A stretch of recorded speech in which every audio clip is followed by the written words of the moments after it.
Hey everyone, welcome to the first June episode of AI News, Drama, and Updates. And hopefully this doesn't become a thing, but it's another week and we're starting off with another fake news story.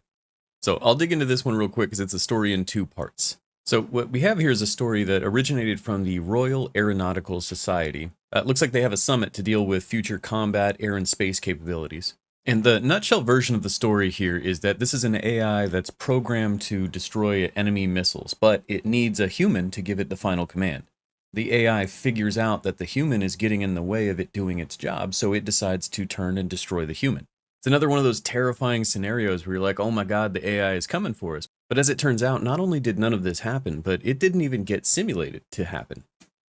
For as much as we worry about AIs hallucinating and making up facts that aren't true, it seems like every week we're getting a lot more evidence that humans are actually doing it a lot more often than AI. And so the US Air Force AI chief, and yes, that is a real job title. So in the newest, most up-to-date version of the story, this never even happened in a simulation, in a dream, at all. He explained that the scenario was hypothetical. It was a thought experiment from outside of the military. And it also looks like he added that even though this wasn't a real event, it does highlight some of the possible potential challenges, I guess. But of course, with headlines like these constantly coming out, it's no wonder that everyone is becoming more and more afraid day after day, week after week. Now, I'll tell you, I didn't know anything about open letters before I started covering news from the AI world. It seems like either this industry just attracts a lot of people who like to write letters to no one, or maybe this is just a trend that I'd never heard about before. These open letters don't really seem to do much, but I'll cover what we know here. Jeffrey Hinton is one of the main signatories of this one, and that's a name that you may remember from a few videos ago. He was one of the lead researchers at Google surrounding AI, and he left. And long and short of all this is I think we all feel a lot of regulations are going to be coming. I just don't know that governments know how to properly regulate a lot of this, or what is actually going to be possible. Every week, or really more every day now, we're seeing technology become more accessible to the point where this isn't just big companies, this isn't CEOs.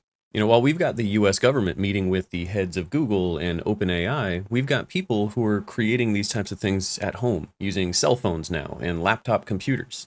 So regulatory efforts, AI ethics efforts, those types of things, it's going to be a very difficult thing to enforce on a local level, especially with a target that's moving as fast as things are in the AI space. I mean, it's quite possible that hypothetically, by the time a law is written and put in place, it won't even be effective anymore. The technology could have moved on at that point.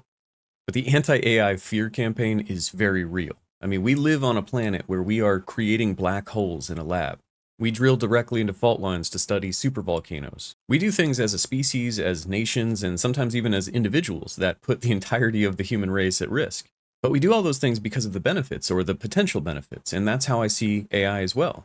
Knowing how powerful nuclear weapons were going to be certainly didn't stop us from researching them. Not that I think nuclear weapons are a great thing, but it would be odd to hyper-regulate something that hasn't hurt anyone yet under the idea that it potentially might one day. And there's so many other things that are actually hurting people that we're not really regulating. But switching gears a little bit in terms of regulation, in terms of what different countries are doing and how they're reacting to the world of AI. China's put together an AI fund of $145 million so that it can invest. And of course, we've talked about this in the past. They want their own version of ChatGPT, a competitor that it's going to reinforce a lot of the Chinese beliefs. But it would seem like from the articles that I've read and what we've seen here even on the channel that both China and actually even Japan have taken pretty different stances on copyright and how they're going to deal with training data.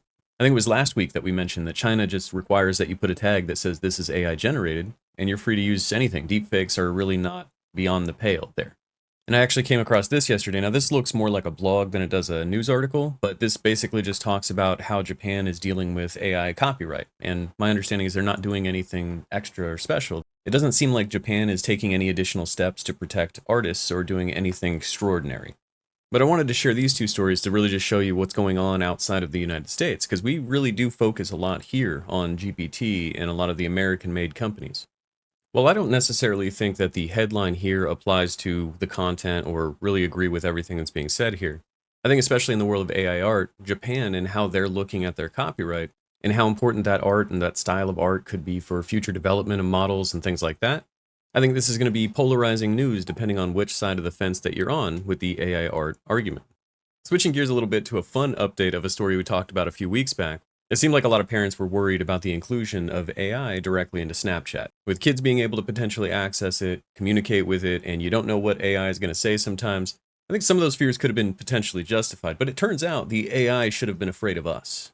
It may be starting to become a TikTok trend. It seems like some people are taking this bot and turning it into content by recording themselves abusing it. I have to wonder if the idea of this started because people didn't want it there or just because they want to mess with it. Might be interesting to find out how quickly a lot of those conversations devolve into something crazy. So when they added this thing in there, not everyone was super happy about it, and I imagine some of the hate potentially could have come from that. When people got up in arms about it and started to complain, Snapchat just added more features to it. You could send pictures and it could potentially send pictures back. I think a completely valid fear here is that Snapchat or the AI behind Snapchat might send you an image that isn't great. Something not safe for work, something that wouldn't be appropriate. But unlike something like Lensa, which would have been Stable Diffusion based and have a model that could contain nudes, I really highly doubt anything like that is going to be found in Snapchat. For something like this, and especially for a company like Meta, it would be an easy assumption that they built their own models specifically for this purpose. Sam Altman has been traveling the world, and so last week we talked about how he was in Europe, he got his eyeball scan for the WorldCoin cryptocurrency. And just to recap, he is calling for regulation of the AI industry. I think he has what a lot of people would say is a very unique perspective, and I think he's well aware of the capabilities of AI. Last week we mentioned there were rumblings where ChatGPT could be taken out of the EU completely if they weren't able to meet these new regulations. And the update that I just wanted to share here is that he's kind of walked that back a little bit, but his update here is saying, yeah, we do plan to comply. We like Europe. We might even start an office there. Something along those lines. I didn't have any specific updates when it comes to the writer's strike, but I did want to just draw attention back to it. It's now been over a month. And because AI is one of the demands that they're making, it's a story that I'm definitely keeping an eye on. This article, and I'll have it in the description for you, it has a very long list of all the productions that are stopped as a result of this writer strike, so hopefully they can come to a resolution soon. Like I said before, I don't know how they're going to eliminate the potential possibility of AI being involved in future products, but I do agree that they should get paid correctly for what they do. And a quick little fun update for those of you who are working from home or potentially just using Microsoft Teams on a day-to-day for something. As Microsoft continues to use their newly purchased technologies like DALL-E and GPT-4 and a lot of other things, they're integrating them further into their products. So there's going to be some elements of it that are free, some elements that companies may have to pay for. And of course, your access to these things are probably going to be also determined by your company, but this is something that you may even be able to use starting today. So it was last week, right after I released my news video, I found out about this original story. So I have this and an update, but let's talk about this first. We have a lawyer who actually came to court after asking ChatGPT to do his work. And he did all this research with GPT and then brought this all to a judge to find out that none of the cases were real. GPT was just reinforcing his points and hallucinating for him. And despite all of the warnings on OpenAI's website, he was unaware of the possibility that the content could be false. So as a result, with the newest update, we've got a federal judge in Texas saying, no AI in my courtroom unless a human verifies its accuracy, which, to be honest, I think is fair. But one of the things that stood out to me about this specific instance is we actually had a lawyer going all in, where in the past, we've seen lawyers really fight back against using stuff like this. I think there's a very real fear that we could be coming into a future where you may not need a lawyer for things like documents or things like basic legal questions, or maybe even at all at some point. It's almost surprising to me, given the situation and how it played out, that the judge didn't just completely nix it at all. Seems like every time I've seen the name Harvey AI pop up in any kind of news article, lawyers are trying to stop that from even existing. So maybe this is becoming a little bit more normalized, which could be a step in the right direction, I think. And while on one hand, I want to say that clearly we aren't in a position where we can just put our fate into the hands of AI and feel comfortable, we also clearly aren't in a position where we could put our fate in the hands of that lawyer.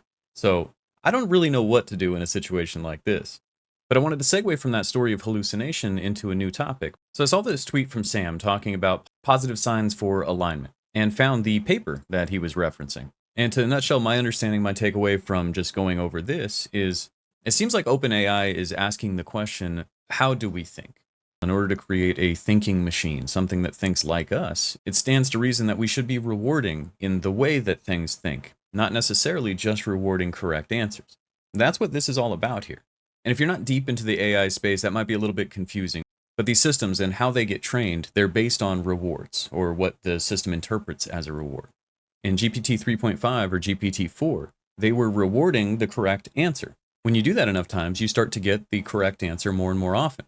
But as an AI scientist, and we talked about this a little bit with the black box idea, is you don't necessarily know what steps are being taken to get from A to B. You just know that it's eventually reaching the correct conclusion.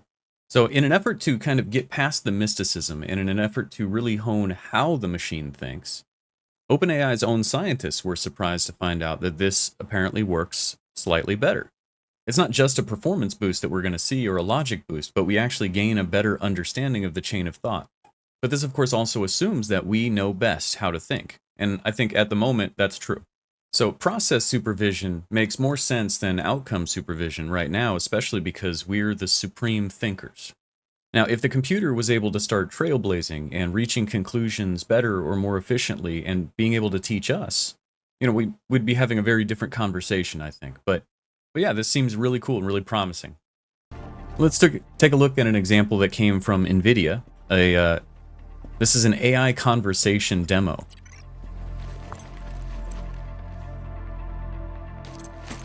The graphics aren't bad either.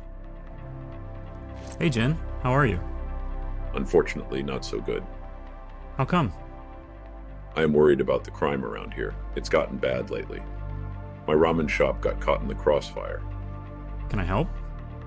If you It's want to do interesting something with the about this, microphone. I have heard rumors that the powerful crime lord Kuman Aoki is causing all sorts of chaos in the city. All right. So it doesn't sound great yet. But to me, at least, it sounds a little bit better than what we saw with the Skyrim mod that was very non-official and did something very similar using the Chat GPT4 API. And this, to my understanding, doesn't use that at all. This uses something called ACE. And the Engadget article talks about a lot of the technologies that are involved here. And we've talked about some of these in the past here. Nemo for building, customizing, deploying large language models. And because it is using Nemo and because it's got those guardrails like we talked about, it should hopefully keep the conversation sane and keep them from going into inappropriate subjects. But I also thought it was cool that it's using voice recognition. It's not having you type out anything. It's not a list of different things. It's interpreting what you say and it's reacting, which I feel in my heart is going to go very wrong very quickly. But I think it's a really cool idea if they can get it to work. So more power to them. And while NVIDIA is doing extremely well in the market, especially with all of these AI innovations, let's take a look at a VPU, a versatile processing unit. So there's a very big computer show called Computex, and one of the things that Intel showed off was this chip. So to demonstrate the power of this chip, from my understanding, they set up a computer running Stable Diffusion, running it on this VPU to show people what it was capable of. It seems like a VPU is somewhere between a GPU and a CPU, and they talk about it here for background replacement, blurring video calls, noise reductions, things that currently right now run on other systems, but could be put into something that's meant specifically for an AI chip within your machine. This is one of many potential technologies that could really just take off and mean that AI is going to be everywhere. The final subject today, we're just going to be talking a little bit about AI art and some updates. And I didn't see a lot of wild stories this week in AI art, but I did see a couple that stuck out to me. It looks like despite that screenshot that made those anti-AI art people upset, System Shock seems to be doing okay. The remake is on Steam right now, which looks like it's got very positive reviews. And despite the big announcements that Blizzard made in terms of the future of AI in its own video games, I didn't hear Blizzard getting a lot of hate. Maybe they muddied the waters a little bit with the release of Diablo 4. But this headline stuck out to me because I think we've reached a funny place where companies are apologizing for accidentally using art that was AI. I mean, at this point, we're so far removed from anyone being affected or hurt, I don't know who's being apologized to. Based on the announcement they made, it's clear to me that they'd commissioned an artist to create this art, and they got back something that was AI generated and didn't realize. With the inclusion of Firefly into Adobe Photoshop and generative fill, we're starting to see a lot of the folks who had nothing to do with AI in the past really start to have this more accessible. And in the AI art world, it's almost like we're seeing another wave of what we saw before as some of these diffusion technologies came out with Stable Diffusion and things that were more like extensions. A lot of people are seeing in-painting and out-painting for the first time right now, and it's going to seem magical to them. So it looks like the meme right now is taking album covers, popular album covers, and infinite painting them. And some of the results, of course, are very surprising, very fun. A lot of people are very familiar with meme-type graphics. But because this is more accessible than it ever was before, we're going to start to see this become a little bit more viral. And so in addition to this, I've seen like classic paintings, the Mona Lisa, Starry Nights, things like that. And a lot of people are going back and forth, seemingly competing to see who can create the best, coolest looking art. And the last big thing that I wanted to talk about today was another big breakout technology from NVIDIA. You're now able to take 2D videos and turn them into 3D models. It was months ago where we started looking at technology called NERF, where you could use a phone, for example, and take multiple pictures of an image going all the way around it to get an idea of how it would look in 3D space. So NVIDIA and others, I'm sure, have been working to make this technology more accessible and easier to use.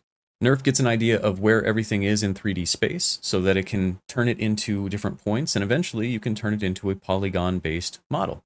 And while on a surface level that might not seem all that amazing, in the world of video game design, in the world of 3D printing, in engineering, and really just so many different areas, this is another technology that has the capability of saving many steps. It feels like an innovation booster or something like that to me. Personally, I've been really interested in getting my hands on a text to 3D model type of model. But yeah, if I could just scan something into the computer and then reprint it on a 3D printer, I mean, that would be amazing. And that certainly wasn't all of the stories that took place this week in the AI space, but they're the ones that stuck out to me this week. I really hope you enjoyed today's video. I hope you subscribed if you hadn't already, and I hope to see you next week for another episode of AI News, Drama, and Updates. If you have any questions, comments, if you have anything to say about today's video, please leave it in the comments below. Also, stay tuned because I have some ControlNet videos in the pipe and some other surprises coming down. But in the meantime, I hope you have a great day, great rest of your weekend, and thank you for watching.